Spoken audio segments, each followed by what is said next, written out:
අධ්‍යයනය ඉගෙන ගැනීමේ කණ්ඩායමක් හරි කියන දිනුවා දැකලා තියෙනවද? නෑ. අද මම දැක්කා ඒක. අද බලන්න කතාවට ඉගෙනගෙන. ඕ! මම ඕනතරම් කතා කරලා තියෙනවා ඒත් අද මේ හිතේ තියෙන සතුට මම දන්නේ නැහැ මම කොහොමද කියන්නේ කියලා.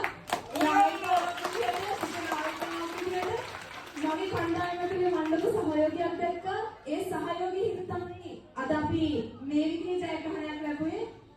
ඒ සතුට ඇත්තටම වචන වලට කියන්න බෑ. මම අද නායකයෙක් විදිහට දිනුවා කියලා ඒ සතුට මගේ හිතේ තියෙනවා. හැබැයි මෙච්චර කාල දිනලා තියෙන්නේ කණ්ඩායම් තරඟ වෙලදී. මෙච්චර කාලයක් මම එක වසරේ ඉඳන් මම පාසලේ ඉන්නවා. අද වෙනකම් අවුරුදු 11ක් පුරාවට ඒ අවුරුදු 11 පුරාවටම මම මගේ ජීවිතේ විවිධ වැඩසටහන් වලට සම්බන්ධ වෙලා තියෙනවා. වැඩමුළු මේ හැම දෙයකදීම මම ලොකු දෙයක් ඉගෙනගෙන තියෙනවා. හැබැයි මේ වැඩමුළුවේ මම ඉගෙනගත්ත දේ කිසිම දෙයකට සම කරන්න බෑ. මට ඒක ගොඩක් වටින දෙයක්. මම මේක වෙලාවක් කරගන්නවා ගරු විදුහල් පෙට්ටුමේට ස්තුතිවන්ත වෙන්න. මුළු ආචාර්ය මණ්ඩලයේ ගුරු මව්පියවරු හැමෝටම ස්තුතිවන්ත වෙනවා. ඒ වගේම කෝච්ට ස්තුතිවන්ත වෙනවා. ඉතින් මේ වැඩසටහනේ ඉස්සරහට ගිහිල්ලා ඔයාලා හැමෝටම 9A's දාන්න පුළුවන් වෙන්න කියලා හදවතින්ම ප්‍රාර්ථනා කරනවා. ස්තුතියි.